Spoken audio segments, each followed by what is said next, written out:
Hello and welcome to episode 15 of Let's Talk Tactics. I'm your host, Zach Burrell. Hey, I'm Daniel Blue. Hey, I'm Luck. And this week, we do not have a guest. We just kind of want to catch up on content that's been going on in the game. We missed last week because of all the holiday stuff. Just was going to be too hard to kind of squeeze it in. But we definitely want to do it this week. I think we'll start off talking about CM3, or I guess you can call it 2.2 if you want, or something, because there were absolutely no changes for it. It was the same map, same cost, same restrictions, and almost the same meta. I hesitate to say the same just because I think that the Final Fantasy IV units did have a big impact, both Kane and Rosa, and to a lesser extent Cecil, although I only saw him once or twice, but mainly Kane. And then obviously because of Kane, some other things change and it cascades down into like a new equilibrium. But yeah, how were your guys' experiences? Where'd you finish? I went one. I was around, I think, placed 111. The second to last day, I kind of dicked around a little bit though, and I played Zazan teams and took 5 losses. So it was fun, and we did some cool stuff. We learned some things, but it did not go well. But I was committed Yeah, to doing all 5 with Zazan because somebody mentioned in the Discord about Zazan with Kane team arm. Like that sounds too fun not to try. So I just did some like Mr. Dira Move and 7. Gilgamesh. Yeah, Mr. Move 7 did some like Dira shenanigans, some Gilgamesh shenanigans, but it was never good enough, especially when the main meta unit of Agrius is immune to charm, at least from Steelheart. So playing around that was really tough, and yeah. But no, it was good overall. I definitely took a lot more risks. I played a lot more like quicken teams, double and single, just kind of like teach myself more about that on the map because I felt that I wasn't satisfied with my first time, or with the first time we had this map, how I use quicken, because I saw other people doing great with it and I couldn't, so like that bothered me. So I wanted to kind of see if I could get better at that. And it went fairly well. I was 3-2 or 4-1 most days. I don't think I took any 5-0 days this time though. But I mean, I was steadily climbing just with that too until the the second to last day. But yeah, how was your guys' class matches? Daniel, we can start with you because I know since you sort of are getting back into the swing of things with this one full time. Since you didn't do the CM2 full time, right? Right, yeah. I started So like this halfway is like through your it. first full all the way through. How'd it go? Yeah, so kind of following up on like the last like that half of CM2. I ended up getting like rank 86, I think, from CM2. So still was in Diamond Master. Still ended up getting pushed back to Diamond 1, you know. But yeah, kind of like you, like I didn't go any days going 5-0, I believe. I think it was mostly a struggle for me, but I think yeah, most days were like 4-1 for me. Like there was always like some mistake I made, or just outright got like outplayed. I think a couple days I went like 3-2, but yeah, losing, not having that big of a win streak is definitely impactful, obviously. And yeah, I honestly, because of the holiday season, like I didn't really have much time to invest on like changing up my team. I basically used the same team I used for class match 2. And like I was a little disappointed in myself, but I mean like I was comfortable with the team. I knew the dynamics, and like if I move this here, then like what's like the consequences of some of my decisions, you know. Um but like I guess the only effort I made in changing up a team for class match 3 was an anti-gunner team, because I just at this point I've been so sick of running into Frederica and Quicken teams and like Quicken Frederica teams that I was Yeah. just like I made like an anti-gunner team. And but like the only I only had one like match I matched up against gunners when I had that team, and I was like, all right, That's how it always um, goes, right? Like you build a yeah. team to fix a problem, then you never run into the problem again. I'm curious to see what kind of algorithm their matchmaking looks like now, because I want to see somebody I their. think Oh, sorry, continue.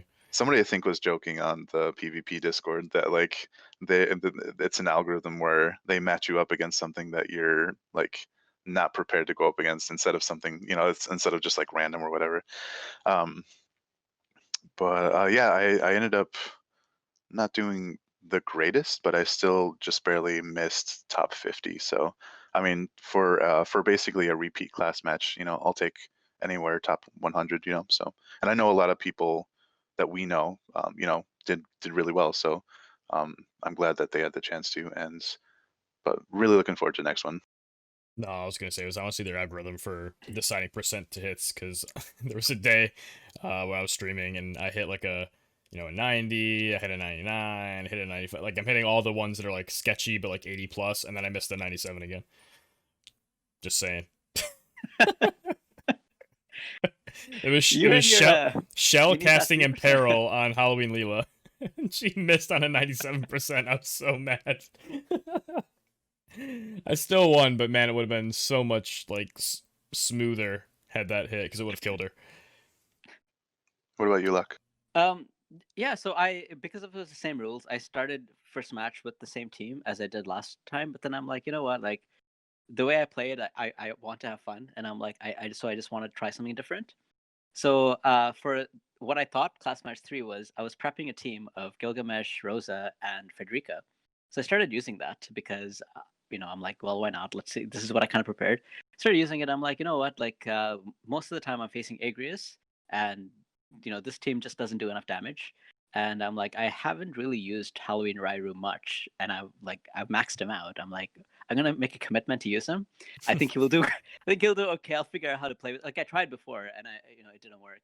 But I'm like, I'm gonna play and try to figure out and see what I can do. And he did really well. I was able to figure out kind of a strategy to take out Agrius. Basically I would use his Drain Evocation and then use his Hazard Slash, I think is the name of the move, and that would usually one shot Agrius, and I was able to pull that off with a Quickener Gilgamesh. And if it just so happened that I needed even more damage, like he was using Sentinel or something, I would also use Kotetsu from Gilgamesh, and that was usually enough to one shot Agrius. But the problem was, like, I still like every single game almost. It felt like I was facing Agrius, and at some point I just got like fed up with it because, as I mentioned, like for me, like the game is. I want it to be a game. Like I kind of want it to be fun, right? And just looking at the same thing over and over again, at some point I'm like, okay, I'm not really having fun anymore. So it's just the way I am. I'm like, okay, if I see Agrius with like a lot of healing behind it, like if I see Agrius with Halloween Leela, Agrius with uh Eldira or something, I'm just going to stop. Like I'm just going to quit because uh Just flip I flip just the wasn't auto having fun. switch. Yeah, I didn't even do that. At I'm least there's like, a chance.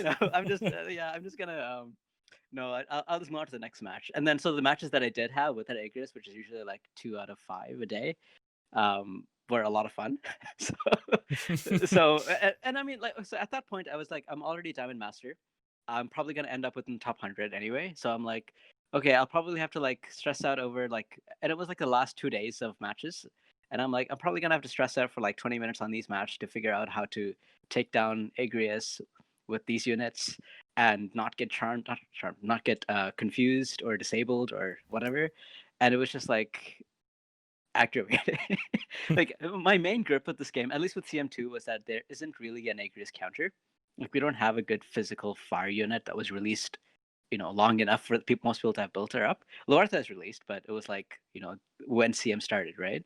So I think if we had it like 1 week later, I mean, I didn't even get Luartha, but I think that just having her around will make, less players play Agrius because then, Yeah. I think more people will be invested in the counter to Agrius because she's just so well used. So anyway, that was what I did. I ended up at rank 104. I actually got so busy the last day that I completely did not do any of my matches the last day. And I missed, I think, like 4 matches otherwise that I just like, I don't want to do this, quit. so, so I like, not doing 9 matches. I ended up at rank 104. So I think I'm okay. Like, I didn't expect to be like top 10 or whatever. So I was like, okay, fine, I'll take it. That's fine. Now, do you think if we had like say it was an actual CM3 with like a new map, new rules, whatever, and you were still seeing Agrius, would you still have missed matches? Do you think, or would you been more motivated to play because it's new, like it's Yeah, still new? that's exactly it. It would have been like new, right? So Yeah. I would have been just excited to like play on a new map and see something different. Just because like even from last CM, like it was a lot of Agrius as well, right? So I'm like, okay, Mhm. this is just like too much of the same thing. And it was just like like as you know, like I don't even do so much like farming because like it's just too repetitive. It doesn't feel like a game. It feels like a chore, right? And I don't like that. It's just my mindset. I mean, a lot of people, yeah, you should probably get the best, best, items you can if you want to do really well in PvP. But it's just like for me, I'm like, okay. So yeah, I definitely think if I saw Agrius and it was a new map, I would probably be a lot more excited. I wouldn't have just given up because I'd be like, oh, I only get like 8 matches to not eight, 40 matches, 8 days to do this. Let me like have fun with it, right? And there's potential like new solutions, like new positions. Like Mhm. this map is very good for her if you want to engage in the middle. So Exactly. it's Yeah. kind of you know what to expect. It's not like a whole lot of like mystery. But I think on like the snow map, if you can engage like through the over the wall or something and on the like far side, Mhm. or like just different maps would cause different interactions. So like I could imagine that. I think definitely part of my mindset was like it's the same thing I've already proved what I can do on this map. So like now I'm just gonna mess around and do what I want to do. Yeah, Um, I Not kind that of I have should make that excuse for losing. I should just, a I should be able to do well with anything. But that's, that was kind of my mindset going into it. It was a lot less serious for me. I kind of have a follow-up thought that I wanted to make sure to mention before we kind of get too far away from your thoughts, Locke.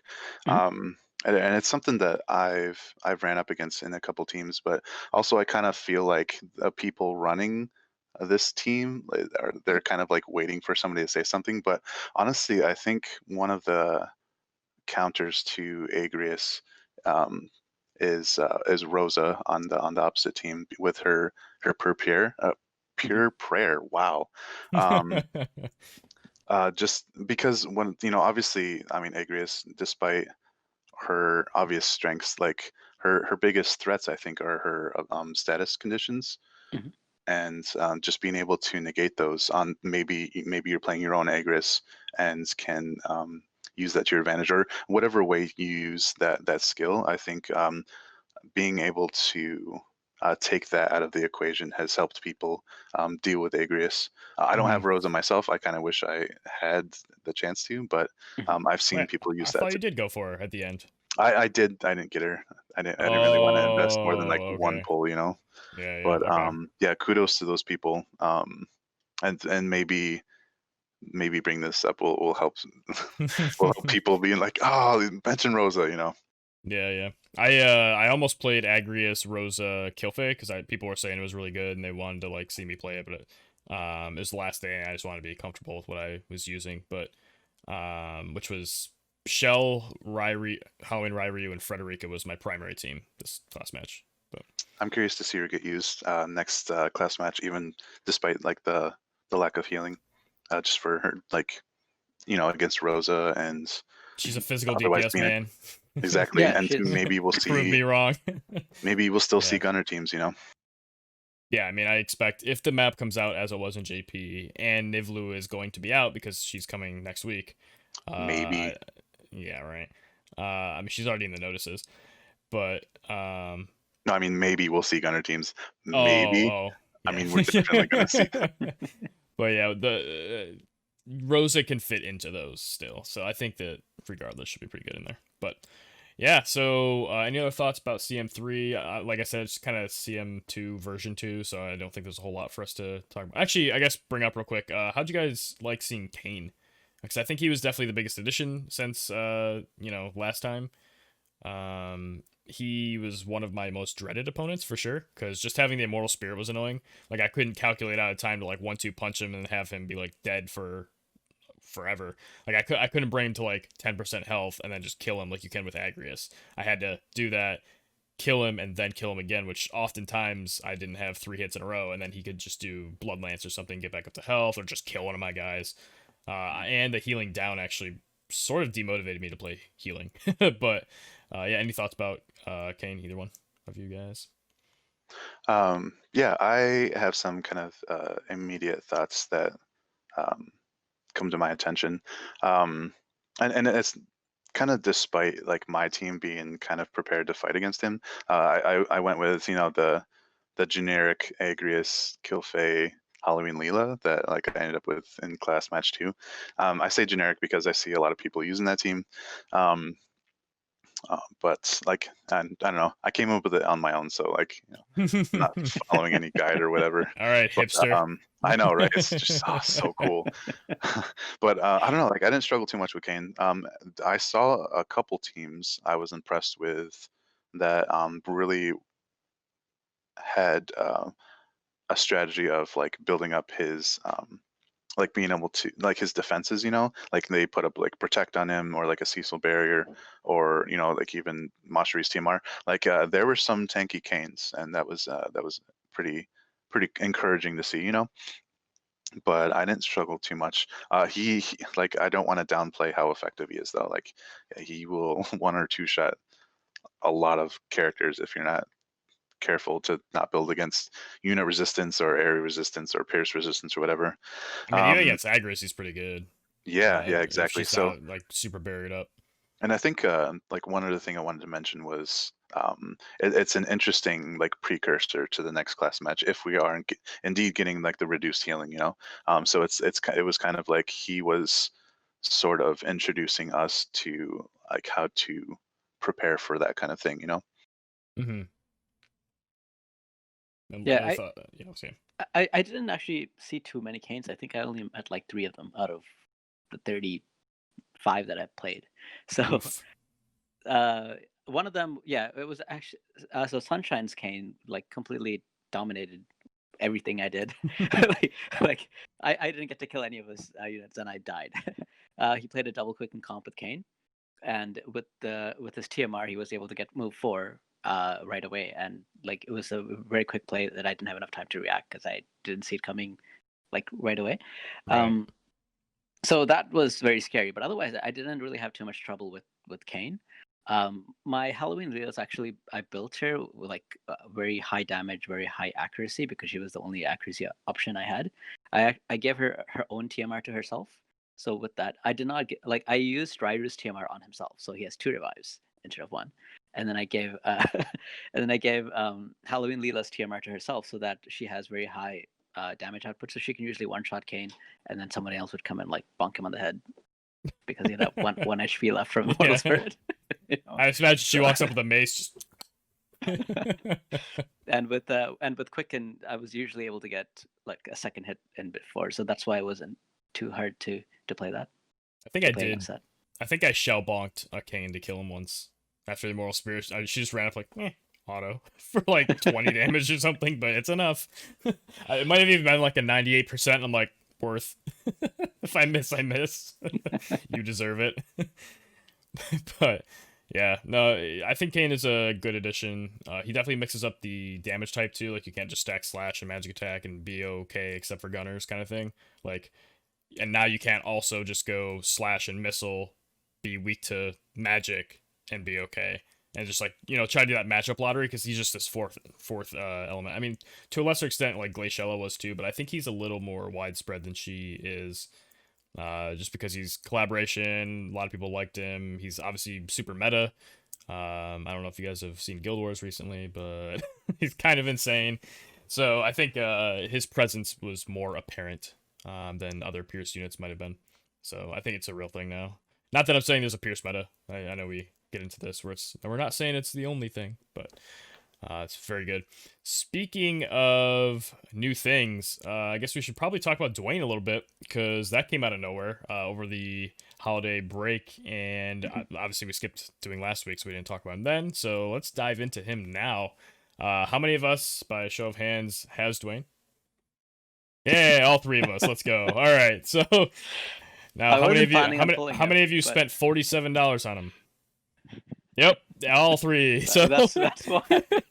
Like the point, the fact they gave us the guaranteed get of him was actually super interesting. I kind of had a feeling they would do something similar, but I was expecting like $80 or $100, like equivalent in Visior or whatever guaranteed package there was. But when it was 47, I was like, oh, I guess I'm doing it. And I also had some Viz saved up. Then we got some more gift Fizz, and it wasn't too bad. But Yeah. Yeah, I made sure I did the Chocobo expedition every day for Mhm. like those 5 tickets. Get like every shard you get is like 100 Viz saved. So Yeah, I mean, I got so many shards from the Chocobo expedition. That was without even using tickets. Like, I got like maybe 2. On a bad day, I got like 1, but like on good days, I got like 2, 3, 4 shards even. It was I got pretty like insane. 6, 7 because I made sure I used all Mhm. the tickets every day. So I got a lot. I only actually finished them today because I was like I wasn't in a hurry. So Yeah. just today I maxed them because I'm like I'm gonna get every shard I can from the expedition and so on and so on. Yeah, I finished him a little early with the medals. I could have waited for obviously today's login being the last day to like finish him and save some of the medals for other units. But I was like, I want to do a stream with him, so I'll unlock his power, so to speak. I am one And shard away from maxing him really, because expeditions have not been as forthcoming with his shards over the last few days than I was expecting. But I'm going to resist yeah, the right. urge to use these medals. I mean, we have until Tuesday, right? So I think if you don't get one shard from the Yeah, expedition in 4 days, yeah, that's then maybe I'll spend 2 medals out of like the 100 I have or whatever available. But I'm resisting. So yeah, how do you guys feel about him in general? Primarily PvP. Obviously, he's good. He's pretty decent arena and guild battles and stuff. But do you see him making a big splash? Do you think he's just going to be another good unit? Kind of where do you think he is? Personally, I think he's just another good unit. I don't think he's going to like break anything. But maybe there's something I haven't thought of from either one of you. So I played a lot of matches against him. Because I've been in the PvP Discord asking people for matches, and so a lot of people have been using him against me. And the disable is the most annoying thing about him. So it's basically Agrius with like four range disable AOE.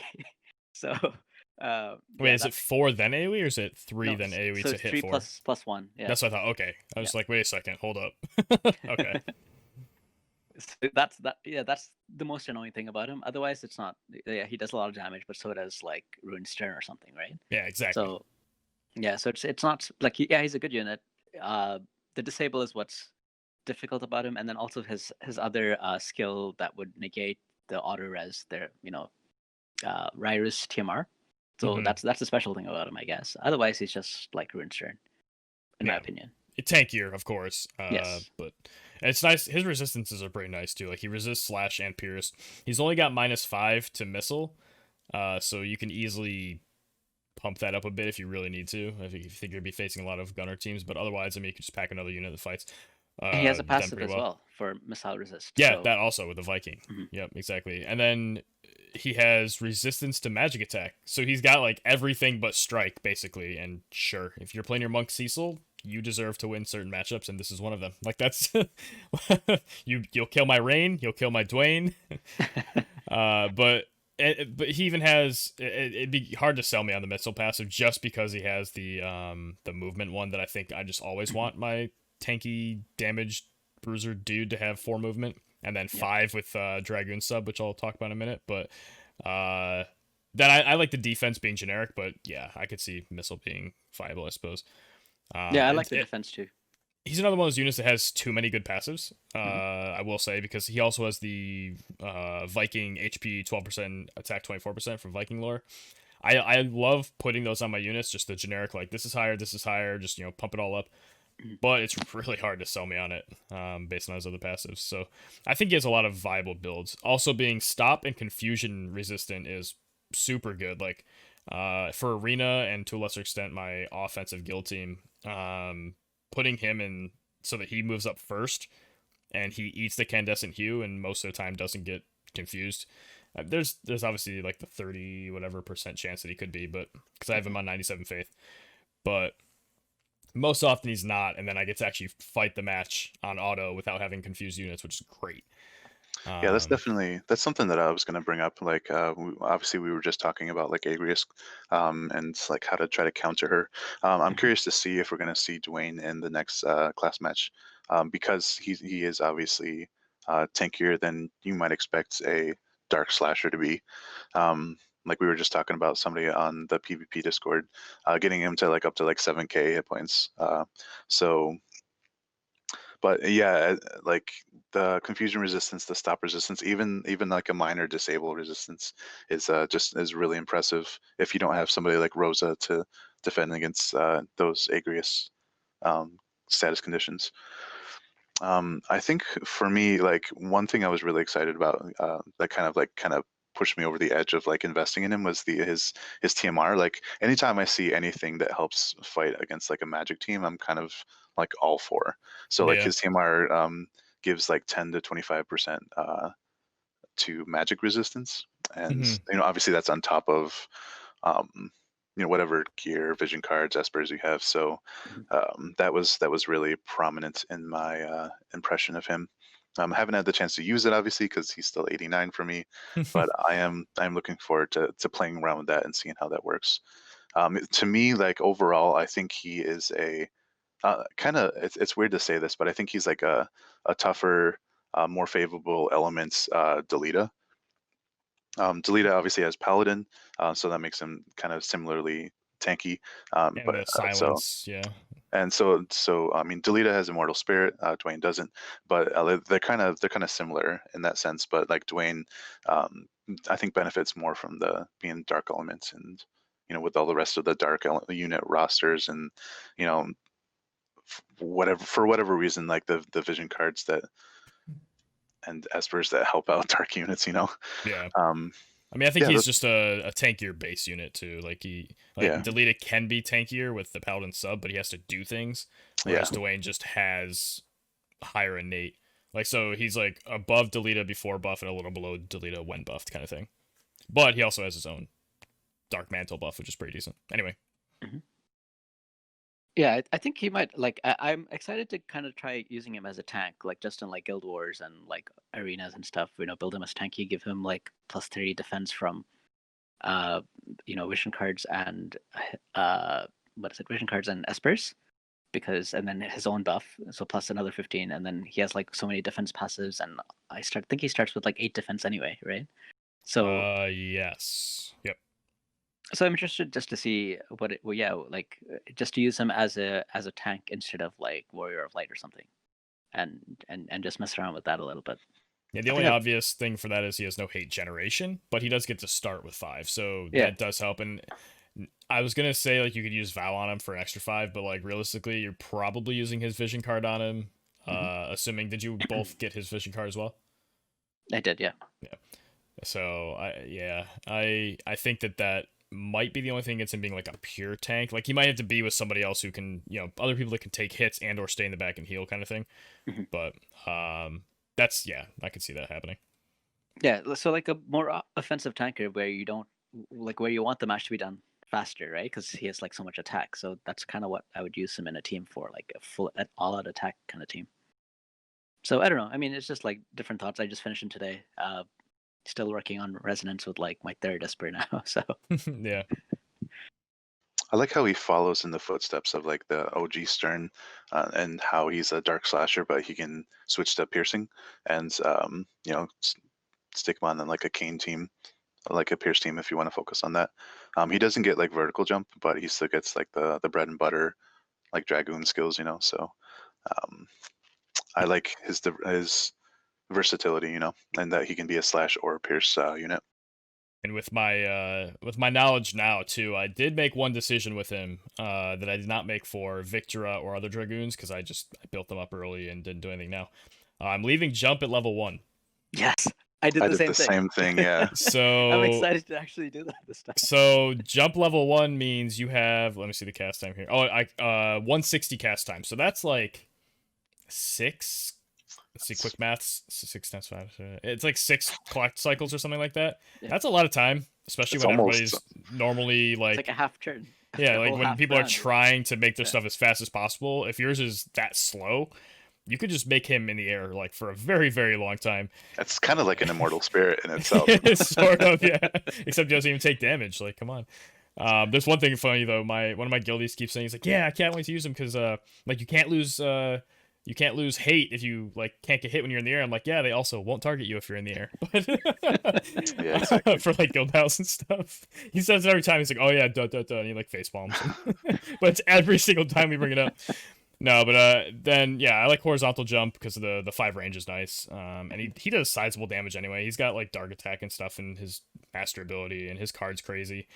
And yeah, with Kane exactly. Like if you can do a horizontal jump like in a dragon raid on top of somebody, like they're done. Like I don't know who is surviving that outside of having like Death Machine on them. Behemoth is in the party. They've got some future Pierce gear we don't know about if they hacked into the game. Like you're not living that. It's so much damage. I guess 99 defense would do it too. But yeah, Dragon Standard is my like favorite thing about his Dragoon sub. Like that is the most strange thing to think about. It's like, oh, you just, jump one, oh, move one, and then now he's this move 5, jump 2, just slashy, tanky dude running Yeah, at you over whatever wall he feels like in most PvP maps. So I yeah, think he it's could actually be, like you were saying, in CM3. I 4. think or 4. Yeah, sorry, I forget the CM3 doesn't really habits. count in Yeah, my head. habits. It's 2.2, 2.2. No, but 2.5, whatever you want to call it. But yeah, I think he could actually be a real thing because I mean we were already talking about using like Kane to go over the walls and Victora and just run at the gunners, survive their first turn of like barrages and stuff, hopefully, and then just engage after that. He could be another one that does that, and he's gonna do like a mix of pierce or slash damage because he's doing a lot of dark anyway. Sure, you have a sword on him, you're losing the 15 slash if you do pierce, but it doesn't matter. So I think he's pretty cool. And obviously Dragon's Kin is just a generically decent buff if you can Yeah. slide it in somewhere. But I think another compelling thing about the Dragoon Dwayne is something that most Dragoons have generally struggled with, and that's AP generation. But Dwayne has 2 AP building skills for main skills, and that's Dark Mantle and Atonement, and those are really nice. I mean, Dark Mantle gives you 12 AP without any AP buffs, and Atonement gives you like 15 AP, and that's much better than building like below 10 from like the Dragoon like TP skill. So I think that's really important because that's definitely what's held the Dragoons back from being more of a terror on the field. yeah, and like not for nothing, his AP abilities don't cost that much for at least for how powerful they are. Like his spam ability, the Rising Twilight, is 14, so like it's up from like Hien, but it having a 38 Dark Imperil is pretty good. So I'll take the extra 2 AP. Then also like Darkness is the AoE disable, decent damage. That's 28, which is kind of high. But then like his Magic Infuse, which is that range, it's what range? Oh, I guess it's 4, not 5, but pretty long range. Removes re-raise. You steal their AP, or sorry, I don't know if you you don't steal steal it. it. You just kill it. I Yeah, you think you break just it. remove it. Yeah. Sorry, I'm reading Yeah. Watt Calc and like mixing with my Uh, memory, and it says restore yeah. AP for target, and like that's not what that means. But Yeah. So it's a very powerful ability and has range height too, so it's like a mini jamming thrust almost. exactly, like that's what I was going to mention. Like you mentioned Hien, but yeah. So the Rising Twilight is kind of like a like as far as like the range and the like height goes, like half of a Hien's usefulness, but like Magic Infuse definitely makes up for that with like the longer, like one longer range and the same range height. So, but it's twice as AP expensive. So yeah, and if you're casting against a unit and it's like say mid game when mages are getting kind of like lower in their AP pool, you could maybe interrupt the spellcast if you take enough AP from them where they can't resolve their skill. So I mean, maybe it could happen. Like for You holies probably or just flares or killed something. the mage, but Probably. yeah, sure. Yeah. yeah, I Just think stop the casting. Talk about all the that's angles here. that's one of the like the advanced strategies I don't think people consider is like if you like reducing the AP. Well, and maybe people don't consider it because we don't really see that being able to be used in any skills that you would use on a team. But I think that's definitely a point in favor of Dwayne is having that AP reducing mage shutting down ability. Yeah, every time it hits, my friend, the one who started during like Halloween time, he got Dwayne as well, and he's like, why is it doing the second hit of damage? And I'm like, that's the AP. He's like, oh yeah, oh yeah, oh yeah. I keep forgetting about that because he's like, why is it always 20 or something? But yeah, no, that's now that you say that though, Daniel, about the Rising Twilight being sort of like a worse skin or whatever, I'm actually seeing a different comparison, which is he's almost like a Spellblade, like Red Mage type character, because the Magic Infuse is it's a decently long range height to high damage ability. Rising Twilight decreases dark resistance as a debuff Oh, versus kind of. doing like a lightning killer, like whatever the killers are on the Gublades. Obviously, it's not AoE, but Yeah. similar. His disable is I mean, that's his own thing. And then he has like some buffs. For instead of doing like magic resist, he does like spirit. But sort of drawing that comparison. Now, do you guys think that his atonement buff will make any units that have fallen out of favor a little bit more favorable now because you can grant them additional slash attack to combat additional slash stacking, or do you think it would have been more important for like that defense pen to be on his team rather than himself to really help them out? Units I would think of are like maybe Orlando's fallen out of favor a little bit. Delita I haven't seen really much at all, but I think that was just a Agrius overshadow thing. Old slashers that aren't like Ruin Stern and Agrius, basically. I think I'm gonna pass the ball to Locke for a bit in case he has any thoughts before I jump on this. Well, like right off the bat, I would think about Venera because Okay. her damage is a bit lower on the lower end. She's still kind of used a lot, but I think Ruinstern has taken her place in most evade comps and stuff that I see. But if you go back to Venera for a second, she's gonna have a little bit more health first of all because of his darkness passive. Sorry, darkness mastery. She's gonna have plus 15 dark damage again, also from the mastery, and then now she's gonna get plus 40 slash damage. Like whenever you use Venera, you don't really put a lot of vision cards that stack damage because you're putting evasion, right? But now with just having him on the team and still like putting every kind of evasion buff that every kind of evasion vision card that you want, you can still bring up her damage to be pretty good. So I think this will just give it up. Like it's basically like an extra vision card plus 40 slash attack. It's like a vision card that gives you plus 30, 35. It's actually better than most vision cards that give you. And also his vision cards giving her 35% attack as well. Yes, yeah, so. And yeah, exactly. So I think it's good. Like I think she would be one of the people that would benefit a lot from having him around. And I think anyone else, like for example Orlando, yeah, he'll get more damage. Ruinstern, Gilgamesh will get more damage, but they're already kind of known for having a lot of damage, right? Like if you're already gonna one shot somebody with Ruinstern, having like 40% sure, yeah, damage. That's why I'm saying like other ones that have fallen out a little bit, yeah. Yeah. So that's why I think Venera would do really well with him. That's kind of what I see. Anyway, that's what I think. That's what do you think, Daniel? So I think that, well, first of all, this is an amazing buff, right? I think it's the most potent when combined with something that can pierce slash resistance. So like whatever, like Agayan or Exorcists. Like, yeah, exactly. Yeah, so like wow, can imagine it on Gilgamesh. I kind of favor, instead of buffing his fellow dark units, I'm more interested in seeing how this helps other element units. Even like Rune Knights, like Rairu or Howlet. Like other slashers, Spellblades. Because like when we think of using atonement we mostly see it nowadays, at least in dark teams. But I'm really excited to see how it may affect at least the PvP meta in terms of other slashers that maybe we don't really expect to see, or at least have that dynamic with. But yeah, so I don't have Exorcists, and like I just pulled a guy on recently. I don't have like that vision card built up, but same. Yeah, just yeah, me neither.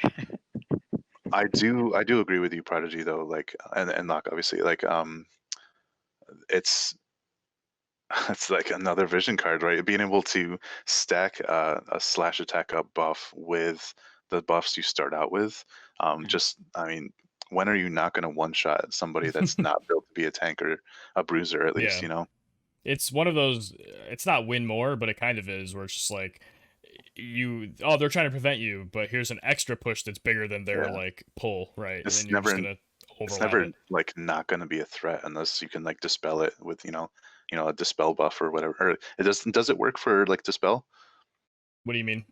Like does the atonement buff like slash attack up, or even like the defense penetration? I haven't noticed. I haven't had the chance to really look, but I think it would be it would definitely be a telling thing for somebody like Nivlu coming up with her like dispel AoE, or Sakura, or like whoever has like these dispel AoEs.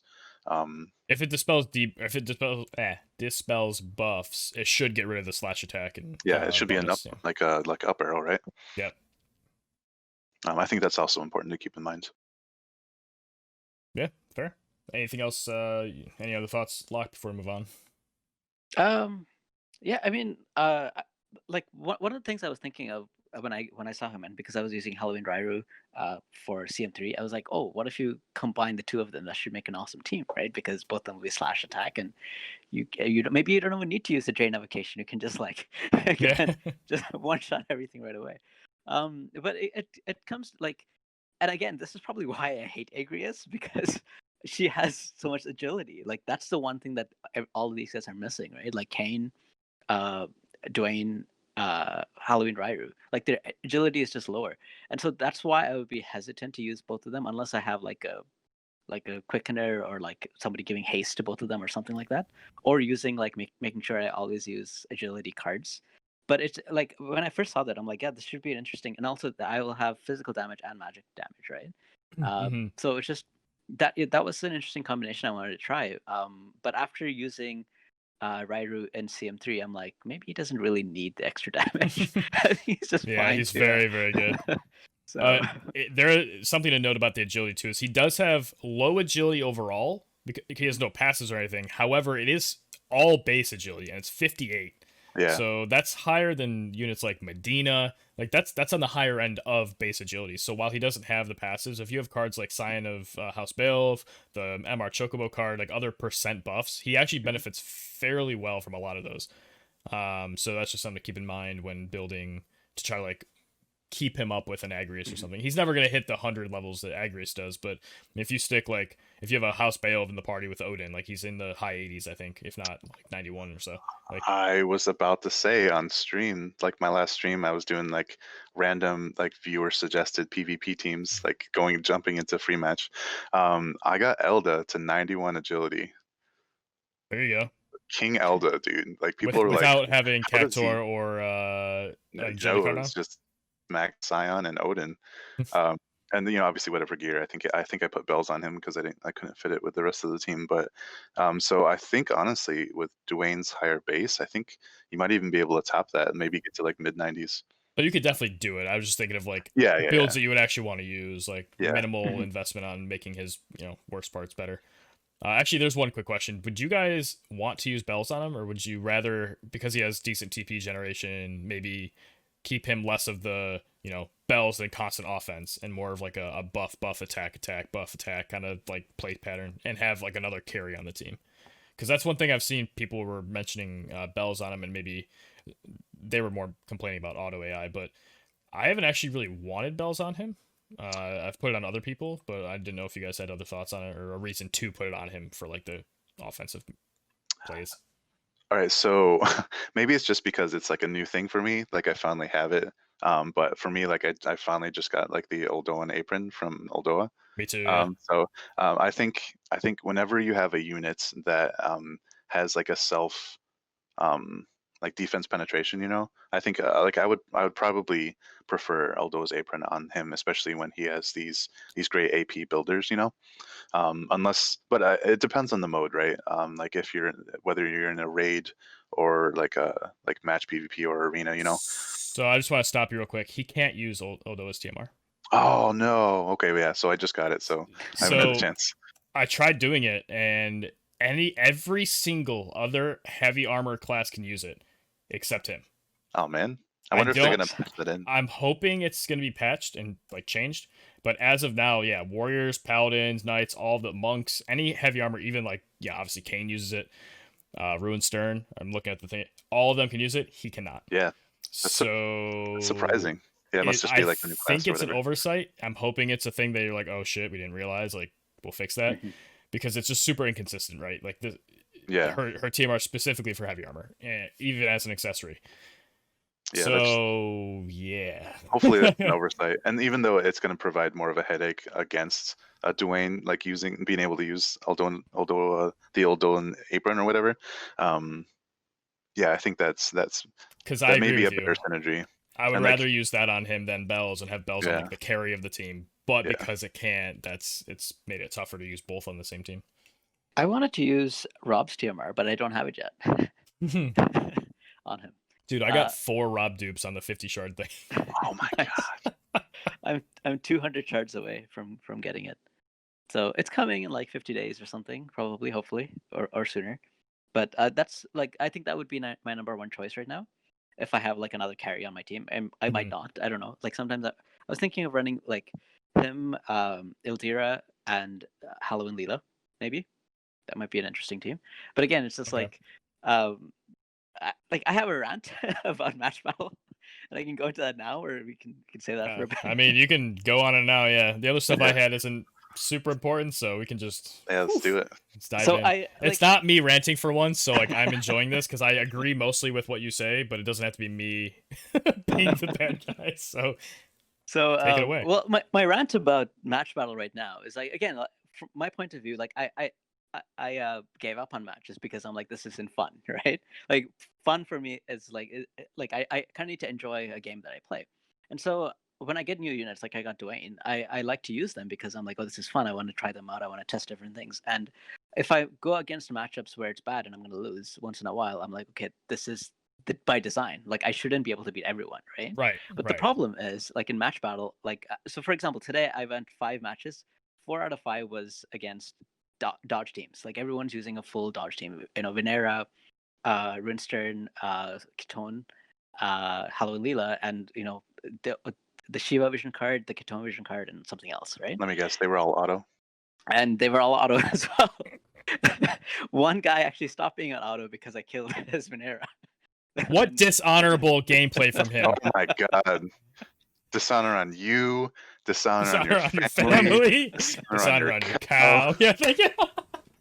And the 5th guy that I played was playing 3 guaranteed hit units. So I'm like, okay, I have guaranteed hit units. It's not a problem for me to like beat these guys. I can do it. But the thing is, like, even if I put like 1, if I put like, for example, Glaciella, and have 2 other units that I want to mess around with, like when I did that, that was when the person turned off auto because they're like, okay, well, I'm going to lose if I don't control this guy and actually just take out the Glaciella. So then it becomes like, okay, I'm like, I can win. Like I don't have a problem like playing something that can beat these teams. But it's just like then I'm kind of forced to do this. Like I can't even test out the other teams, like because I would like to test it out against like, you know, different opponents to see how it is, what it's like, right? But you just don't kind of get that opportunity in match battle because like say 80% at least is just evade teams, which kind of sucks.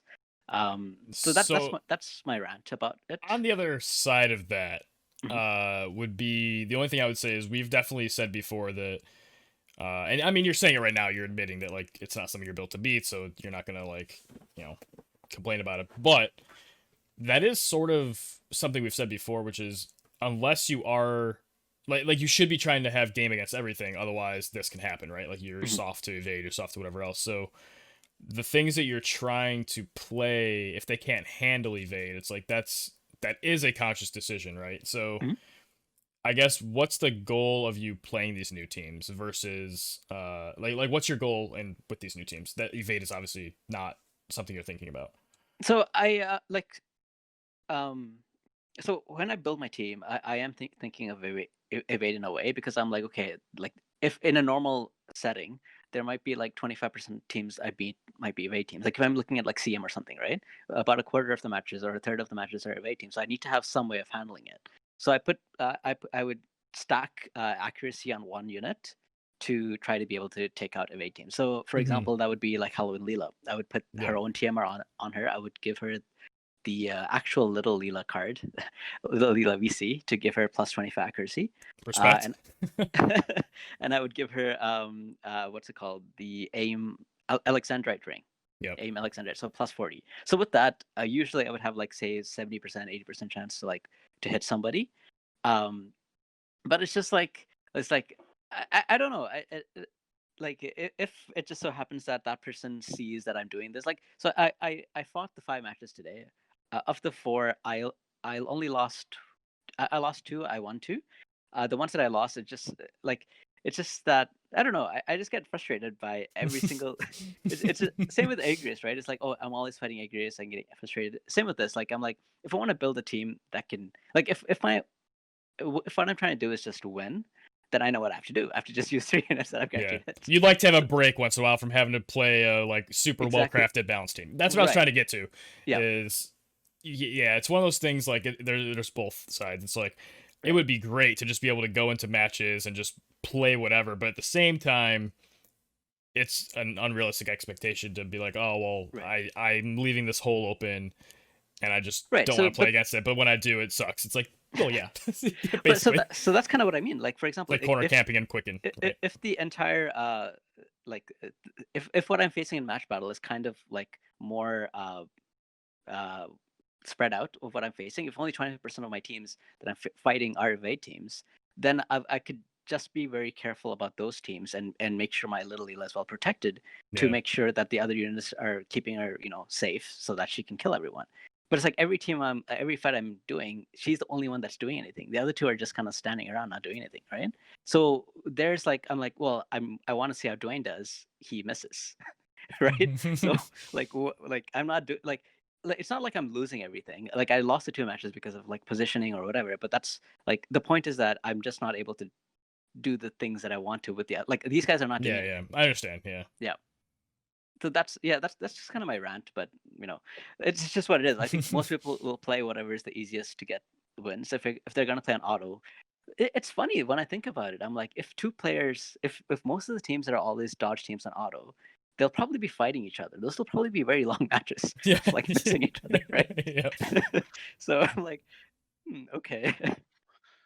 So I think, honestly, I'm not sure if this is much of a consolation, but I think um, I can reasonably say that you may not always have to, you may not have to expect to keep running into these dodge teams. I think we've seen kind of like a sinusoidal like meta of like dodge, not dodge, dodge because of the release of different units with guaranteed hits or a higher accuracy. So I think we're kind of on like a low, kind of like a valley, if you will, instead of like a hill as far as like the use of the dodge meta. So I guess we just got to get through it until we see um, the rise of like newer units in the near future. I Yeah, I don't know mean, if that like, helps. That doesn't really help at all, but we'll get through it. just thoughts. Yeah, we'll get through it. Sounds like you're like pat. No, I but mean, I mean, when Nivlu comes out, which is good, it's this week because it's what the notices say. If it's not this week, then why'd they put it out? I understand they want to tell us when stuff is coming, but I'm pretty sure it just said 1/6 or whatever the day was. Anyway, she could maybe revitalize. Not that Frederica's gone anywhere, but maybe even more Frederica comps since they chain together, they go well together. Then Frederica checks the evade teams again. Then the evade teams can't afford to auto as much, and then maybe we get less of the evade. So that could be a thing as well. I have thoughts, but I don't I want mean to. that's mostly what my point relating to this anyway, related to Nivlu. But what were you gonna say? Luck, did you want to say something? No, go Oh ahead. wait, this means Daniel's like charging the spirit bomb. He's like preparing because he's like, make sure you guys get it out of the way. All right, Daniel, drop it. I maxed out Frederica finally. Oh, okay. I've been sitting on her like 600 shards for like months. Oh, you've had And the shards, you just haven't. I've Oh, just look at like Locke's face. He's in so much pain. He's like, I hate Frederica, man. I'm so biased against her just because of months and months of just getting trashed by her. Just by like good players using her. And like there was this point like recently on the Discord where I was like players using Frederica. How did I put it? Like it's the one of the least indications of PvP skill. And then like and I wrote that and I was like, what am I saying, man? This is so rude. So I immediately it was like maybe that's overly harsh, but I'm just biased against her. And it's just so true, man. I'm just tired of getting my ass kicked by Frederica. Just to the point where like it was kind of detrimental to me. Uh, I could have been using her by now and maybe done better in class match 3. Because she's been a prominent feature in every class match and a lot of tournaments and just free matches in general. And God, I just fucking hate her, man. So like with Nivlu, like I knew eventually, like building up the shards from like the friend medals or whatever, like I knew eventually with like I wanted to pair her with Nivlu. I just couldn't get myself to do so. And I finally did it. So like I feel like it's kind of like a rehab like meeting where it's just like I did it. So that was I'm with working. Oldoa, to be fair. I hate Oldoa. Like I just don't like the unit. I'll probably try her at Yeah. some point because now she's on her way to 99. But I was like, I don't want to max her. Don't want to max her. All right, I need the TMR. Yeah, exactly. Yeah. So yeah, I recently obviously got that TMR as well.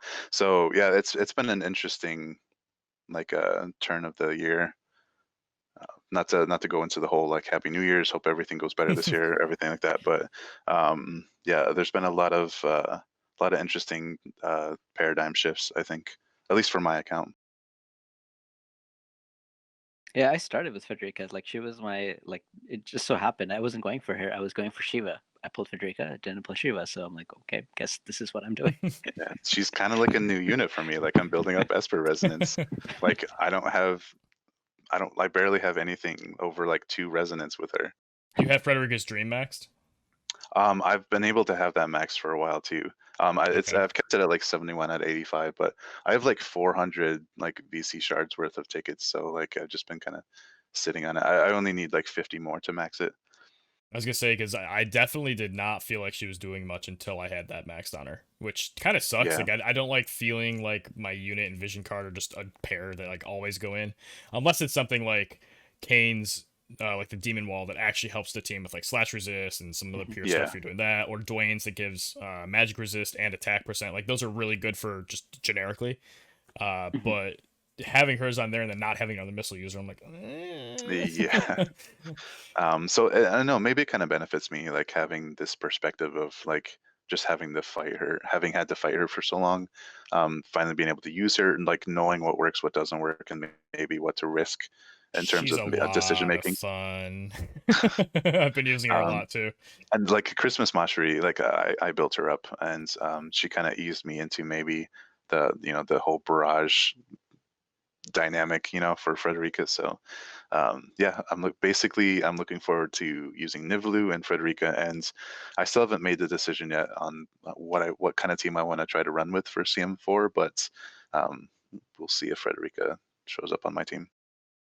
Fair enough. Yeah, I was planning on not using Frederica for CM4 or what I thought for CM3 because I'm like, no, I started with her. I already had a lot of fun gunners. But then it was Rosa that I really wanted to. Because of Rosa was when I wanted to do double gunners because I was like, oh, this is really interesting. Just like having that ice down and then pairing it with Gilgamesh for anyone who gets through the missile. So it was a lot of fun. But I don't know. I might not go with her after all. Like I might figure out something with Dwayne or something. Like I like experimenting. I like to figure out like something new that I just haven't done. And so now Dwayne is the new flavor of the month for me or something because Yeah. I I think after this hadn't. podcast, I actually have some ideas for teams I want to go try. So you might find me in match battles if you want to queue up. Nice. Yeah. Actually, one thing I want to sorry. Oh no, you first. The one when you mentioned like having to pair her with Frederica's Dream, I was actually thinking of like, well, what if you do Dwayne's vision card and Titan, because you get the plus 25 from Titan, and then you get plus 35% attack from that, right? And both of those cards give something to everyone else. So you can have like a Scion of House Boulevard, Titan VC, and Dwayne's whatever Darkness something VC, something like that. Which So one does she hold? She would hold probably no. She would hold a Scion of House Boulevard. Oh, okay. So you just take the. Yeah. I would say Titan on her has the highest attack of the 3, I think. Although Irresistible Darkness, I think, might be around like a similar attack. But well, so I was thinking of using Dwayne and Glashella with that team. So I would put those on those guys because that would give a higher boost to themselves. Okay, right? gotcha. That makes sense. So that's why. Yeah. Okay. Yeah, I can see that. Yeah, I just get so like locked into that. I was thinking like, oh, is he gonna say like sharpened concentration? Oh like, yeah. For barrages hitting more often. I don't have to use my Alex ring, but okay, yeah. So so what I was gonna say, like kind of, I think finishing my thoughts on Dwayne real quick. I forgot to mention like I'm really looking forward to seeing if he's like how he performs as like a mage killer, like building his like magic resistance, um, and like using his TMR and stuff. I think it's kind of like the answer to using holy against dark units, so I'm excited about that. Yeah, I had his magic resistance pretty casually up to like 40 to 50 range because I have Fenrir on him as his main, like my go-to Esper, and like I'm working on some other resonances, but it has middling agility. Normally I want Odin on like Stern or Frederick or whoever like the carry is in the group, so I don't necessarily put it on him, but having the Fenrir that on him, his vision card, plus you can do like the armor of light for a little bit as well if you don't want to put like platinum armor on him or something. Yeah, stick a spellblade on his team and then watch him go. Yeah, Yeah. it's been pretty easy to stack that high, and like you could also Fenrir in the group. I know it overlaps with his VC, but it's still a good card, especially because if you're pairing him with slower units, sometimes you just want that 4 agility and like the HP and stuff. And then, like we've used Daniel and I think we both have used Fenrir on Keelfey even just because the 4 agility is great, the magic resist is great, and she doesn't need more magic to do a lot of damage. So, and obviously the HP makes her tank more. So, I think that yeah, it's not hard to make him do that, and then he murders like does so much damage to them if they're not like exactly Keelfey. I think like over the past week, like I think we've probably been so used to like seeing these dark teams fight against each other in arena. That's like that's like one of the popular things, or 2 dark units and like a healer like Leela or Yaka or whatever, even Eldira. But I don't think we've really like people have kind of been like dipping their toes in like the live PvP matches with Dwayne, but I'm really looking forward to seeing him like maybe get some tournament use as like an effective like I don't know like cloth wearing killer. Yeah. Yeah, and the other thing too is you can build his spirit up pretty high because his defense is pretty innately high. Just if you have his passive on and his +8, then +2 from guild statues, and maybe if you're using whatever Esper. So yeah, you can do either type of resist with him. He's just super versatile. He's great, honestly. He's not like I don't think he replaces and like invalidates anyone. I don't think he's like the unit. If you're not using him, you're gonna lose kind of thing. He's just a very good option. So. Sorry to bring it back to the Dwayne channel. No, all good. Yeah, I just did another wrap up for him. That was my bad. But real quick, I just want to tear through some things. Maybe we'll end up talking longer about him. We're already at the hour mark, but I don't mind going longer. I know some viewers don't necessarily like it when it goes longer, but more content. So some stuff that's come out recently we haven't talked about yet. New test subjects opinions. That's the Lucia card. Acquired AP up. Lucia gets wind attack. Party gets attack resistance like Odin and missile attack. Do you guys pull for it and know anybody who did? Seen it do any work? Skip for now. Grab later. It's decent Odin alternative for gunners. Right. Yeah, I think it's just a good card, but it wasn't mandatory, and it came out kind of during some other stuff, so I think it got kind of overlooked. Moving on, downtime. So the Glaciella and Kadia card. Apparently Kadia is going to cast faster. Yay, that's what she needed. So then you have the 10 area resist on equip.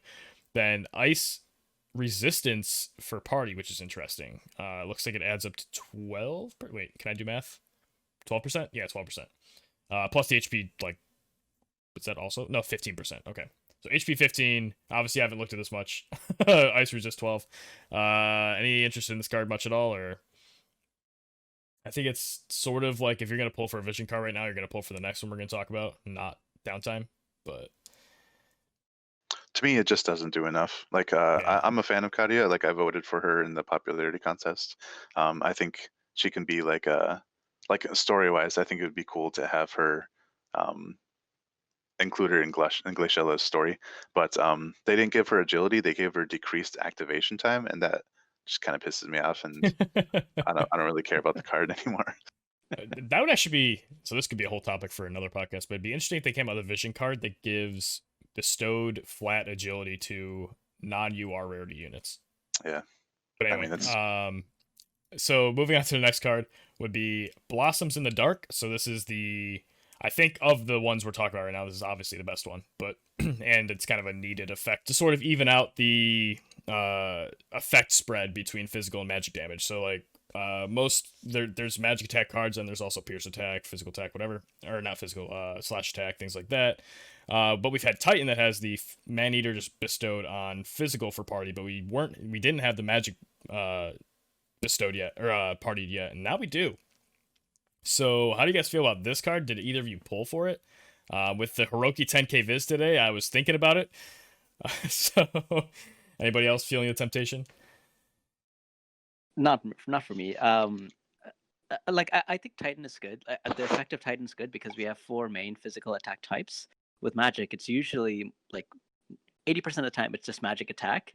The 10% of the time it's slash attack. We don't have the other types yet, so it's not as useful as the physical equivalent. What about the other 10%? The other, Sorry, I meant he 80%. said, he said 80 yeah. In my head, it was like 90%. No, I got you. No, I no, got you. I 80 and got you. 20. Yeah, I was being a dick. Yeah, so like I think that's so I think that therefore it's not as good as Titan for Magic. The second thing is I think between Truso and Ramu, I kind of already have the magic damage I need. I don't like I feel like anytime I would use this card, if I had it maxed out, I would probably use Truso instead. Like 80% of the time, because I don't have that slash attack, magic slash attack. So it's not as useful for me in my opinion. But that's what I think. I think if the bestowed effect was accessible, maybe not the Ruinja, but at least the magic percent was also available like Rune Blades, I would really want this for Ryu or Howlet or something, because that extra human killer would be bonkers on them. But now you Yeah. have to put it on someone like Kilfei in the party, which isn't a big deal. Like I'll run Kilfei Howling Ryu. You don't have to twist my arm, but like I would prefer if it was any magic damage class, not just staff users. It also doesn't work for arithmeticians, which is probably fine, or clerics, which is a little, a little off. Yeah, it's surprising that Ishtola got the got snuck in there. Well, she's Like a staff user, right? Like that's the whole yeah, point. Is it's based on yeah. weapon, yeah. So it's cool to see like an MR unit get that love, because she's the only sorceress, obviously. I think it's cool to see like the vision card ability, like the Ruinja. It's kind of like a half max damage flare, just to be able to like give that to like any kind of mage, like in case just to like maybe like for like a staff mage, they don't have flare, right? But like they would obviously benefit from that.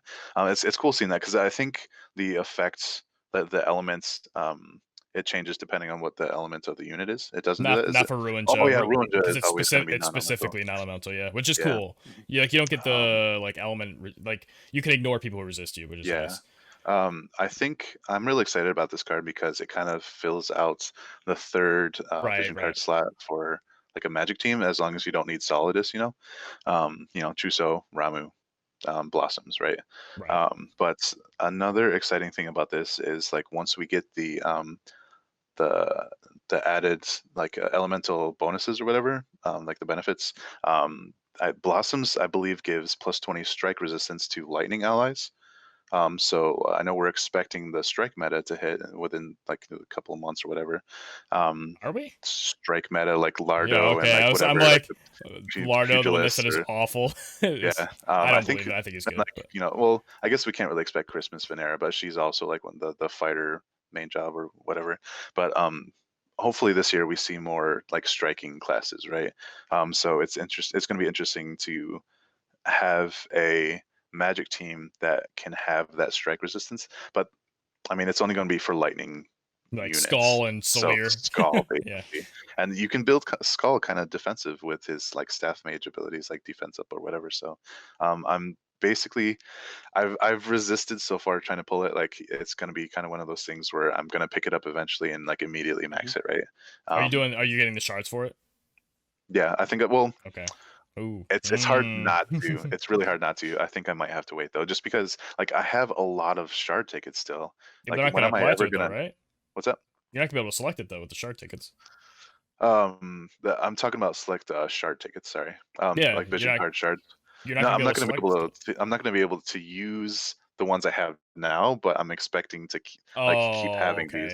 Sure. So like, what am I gonna use them on if I've already like maxed out the rest of my vision cards? So I mean, more or less. You don't basically, buy them, whale. I know, right? But yeah, I'm expecting to have this max eventually, and really looking forward to using it. Basically, Something I just noticed. So I like Skull. Yeah, Skull's actually really cool. It's one of the units I wish I had higher. I mean, and giving him 20 magic attacks, no slouch of an effect. But something I just noticed. Did you look at the cast time for Ruinja? So whenever you see these giant multipliers, you expect 200, right? That's flare, right? It's 280. The flare's 200, I thought. Oh, was it? Yeah, it's supposed to be 200. Yeah, okay. So this is 280. So if you have it on like Kilfei, that's a 3-tick instead of a 4-tick. If you have it on Skull, you can potentially have it down to Oh, actually, it might still be 2 for him or 3 for him. No, you can get down to 2. It's the same as Quicken, so that's kind of sweet. Also, not that this is gonna be the meta or anything, but you could put it on Shell. Well, so that's a really very interesting point that I didn't realize actually, but you just brought that up. If you have Skull casting this, and then he gets quickens, the Ruinja would resolve. He gets quickened, then he can cast Ruinja again, if I'm not mistaken. If Actually, they're yeah, the I think it's impossible. Assuming same cast time like Shell or something. yeah, I if they think have the it's same impossible cast at the same time, time. Yeah, it would be do. that's really interesting. We don't really get to see that manipulation of cast times. Like we don't really see mages getting quickened unless they have instant Right. cast. So that's pretty cool. Thanks for pointing that out. Yeah, so I think that's cool. I just assumed because it was a high multiplier, I'm like, oh, it's gonna be 200, just like Flare. But no, it's not, and that's pretty sweet. I don't. Maybe I'll use that as an excuse to pull for it now. I won't. I'll try to be good. But at least that's something to keep in mind. If you're against it, is that it could be just a very fast 260 multiplier. Which, by the way, I don't know if everyone knows this. Those abilities, there's no sort of like egg or anything. If you don't have a vision card yet, they know this. It levels with the ability level of the vision card. So if you max the vision card, you have the maxed ability. So there's no like extra resources for it. I know we're trying to cover a lot of stuff, but I just want to quickly mention, like, I don't know if anybody has like built a healing staff or tried to level the Curata. I'm so mad because today I realized that you can't level the Curata skill unless you use like the equipment pots. Like you're building a TMR, you have to use the those pots, and it's such a waste. Yeah, man, I don't know. Maxing Curata seems pretty rough compared to maxing a TMR or something. So I'm sorry you. Still, even an AOE Curata. I mean, that would be the same for the healing mace then, right? Because healing mace gives it's either Curata or another similar heal ability. That's the one I was talking about, healing mace. Oh, I thought you said healing staff. Sorry, I was thinking. Oh, my bad. And I did just confirm Flare is 200. Just want to make sure I was right about that. I was pretty confident because I know Holy and Flare like two sides of the same coin, but yeah, just but verify. Right. So, any other things you guys want to add before we wrap up for this week? Anything that we've missed? I'm trying to think through like the last couple weeks of releases. Oh, I guess we could talk real quick. The new robe. Anyway. Oh, robe. Oh, you're right. That yes.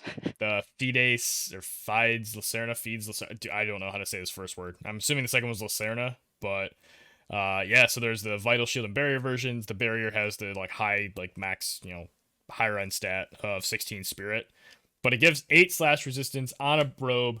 Grace is happy. I need to build at least 2 of these, I hope. I want a vital one for Grace. But other than that, how are you guys feeling? Getting a +2 and calling it a day, but okay. My guild's actually been farming it pretty well. We have a couple new members that are like really hardcore on farming, so there's like always rooms. It's great. But and it's you gotta remember it's a brutal quest, so like you're gonna get like 15 to 20 of each material. You get like 5 of the good ones, and then like a recipe or 2 almost every run. Like it's a very quick farm if you wanted to. Like you could do it in like a nighttime if you want to take like 3 or 4 hours, and you could probably have it done. This is the first time I've checked out the War of the Visions calc entry on this robe. Mm-hmm. I did not realize that this isn't a shield robe; it's a barrier robe. Yeah, it's barrier with slash. Vital probably. Like why would you stack defense if you're trying to stack slash resistance? But you mean why would you stack spirit, right? Well, no, I mean like in terms of if you want like. In terms of why like, would you want that combination? Defense, He's saying like spirits for magic damage, slashes for also magic damage because rune knights exist. Well, like in terms of either stacking defense or stacking slash resistance or whatever. Like if you're trying to stack slash resistance, then maybe like defense isn't that big of a priority, but it still kind of makes me mad. Like the first slash resistance piece of gear for a cloth user is it doesn't have the option to have like a high defense value. I mean, the shield version's 8/8. It's not awful. Yeah, it's but average. Here's the thing too: is I can see that. Maybe it's gonna be a good anti. Well, it's not even a good anti rune knight one though, because they just penetrate through your defenses anyway. But it is. Yeah, I agree with you. Like most of the time, you want to do like the Cecil shoulder plate, for example, has missile resist on it. So if you're building for missile resist and you're choosing that as your armor piece for that passive, you probably want the defense too. So I agree with that for the most part. I think it's interesting to have like both because there are a fair amount of decent armor, or rather defense accessory TMRs, so you can kind of balance it out. But then you have to give up some other things. So But that's that vital HP value, 522 HP. I mean that definitely helps out Grace, right? that exactly. So I think specifically for Grace, it's kind of cool. And Murmur too, but I haven't been able to use Murmur in a while. Tone maybe if she doesn't have like a platinum robe, like like a Drain Force user, you know. Sure. Yeah, having that higher HP with the resist on a resistant build, right? Resist style build. Also, is this Warrior twice? Oh, it's Lord. I'm like, why are there two of the same symbol on Watvika? I'm like, oh, it's Warrior and Lord. Okay, interesting. I forgot. I keep forgetting that like Ziza's a monk and not a thief. Monks can use the cloth too. Wait, why is that? Oh no, I'm thinking of Vikings are the ones with like where they use like cloth body but helmet armor or whatever. Sorry, I was gonna say something about that, but that's irrelevant. Never mind, ignore me. Let's see who else. Oh, I guess. Well, no. Yeah, no. I can't think of any counter argument. You're right. It's mostly just like Rune Knights. It kind of helps with, and it's there for like if you want the slash resist on Grace. I was gonna ask if you guys were building like one or two or what we were doing. Obviously, Locke, you aren't a big farmer, so you'll build your +2 or whatever and be happy. But I didn't know if Daniel had other plans, especially since we both have that sort of Grace affinity. I'm tired of tired for a while now, for weeks or months or whatever. I'm tired of not having enough cloth defensive options. So my plan was to build 2+5s, and we'll see how that goes, or at least have the Barrier recipes Vital? for it. Yeah. I don't know. I still haven't made the decision between shield and barrier. I might just use a platinum helm for if I want like a barrier / resist, but we'll see. Well, but the problem is like who can wear the helm versus who can wear the cloth armor, right? Exactly. So I have to take a look at it. Yeah, I think it's a cool piece. It's definitely a combination needed. I agree. I would have preferred if it had a higher shield version, like even if it was like 12-6 instead of 8-8. Yeah, maybe or 16-4. Like if it was a little bit more on the defense side. But I mean, I guess we can't have it all. Maybe we'll see like the green like Pierce Res cloth armor have higher defense shield. Yeah, maybe. But any other closing remarks? Happy New Year. Yeah, Happy New Year. Absolutely. Happy New Year, guys. Another good year of hopefully lots of tournaments and class matches and positive PvP changes and here's to putting our best foot forward, into the new year, and hope everybody listening had happy holidays and stuff. Cheers. Please bring spectator mode soon. I know. But anyway, thank you everybody for listening, and welcome to the new year of Let's Talk Tactics. I don't think we have any plans of going anywhere, so until next time, I have been Zach Burrell. I have been Daniel Moon. I've been Locke. And we will see you next time.